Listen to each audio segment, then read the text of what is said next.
વાતાવરણ કેટલું મસ્ત છે। જો આટલો સરસ વરસાદ હોય અને મકાઈ મળી જાય તો બહુ જ મજા આવી જાય।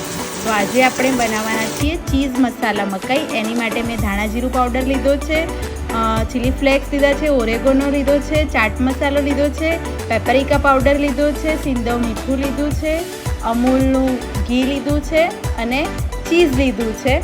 હવે આ મકાઈ છે, આપણે એને ટુકડા કરી દીધા છે પીસીસ કરીને। હવે આપણે મકાઈને બોઇલ કરવાની છે।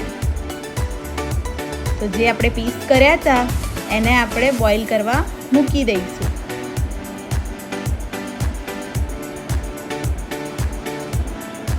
તમે જોઈ શકો છો મિત્રો, મેં બધી જ મકાઈના પીસીસ કરીને એને બોઇલ કરવા માટે મૂકી દીધું છે।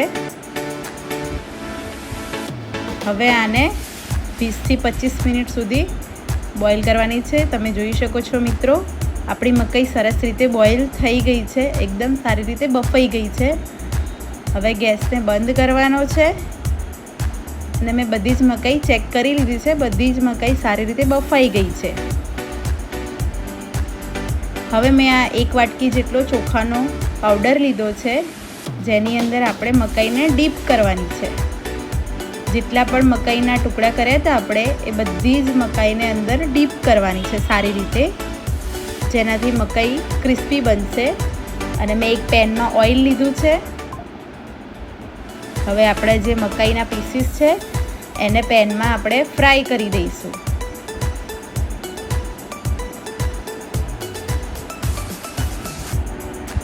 ધીમા તાપે જ ફ્રાય કરવાની છે। તમે જોઈ શકો છો મકાઈ સરસ રીતે ફ્રાય થઈ ગઈ છે અને ક્રિસ્પી પણ બની ગઈ છે। હવે બધી જ મકાઈ સારી રીતે ફ્રાય કરી લીધી છે મેં। હવે આપણે એને મસાલામાં ડીપ કરવાની છે। તો મેં ઘી લીધું છે, બટર લીધું છે અને ઓરેગોનો, ચીલી ફ્લેક્સ, ધાણા જીરું પાવડર, સિંધવ નમક લીધું છે, પેપરિકા પાવડર લીધો છે અને ચાટ મસાલો થોડો લીધો છે। હવે આ બધી જ વસ્તુને મિક્સી કરવાની છે, એકદમ મિક્સ કરી દેવાની છે પેસ્ટને।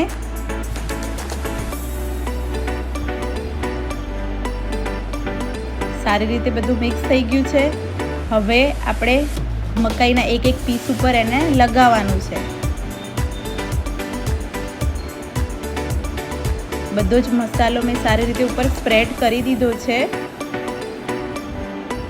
તમે જોઈ શકો છો મકાઈ એકદમ તૈયાર છે। હવે આપણે એને ગાર્નિશિંગ માટે ચીઝ એની પર ખમણીશું।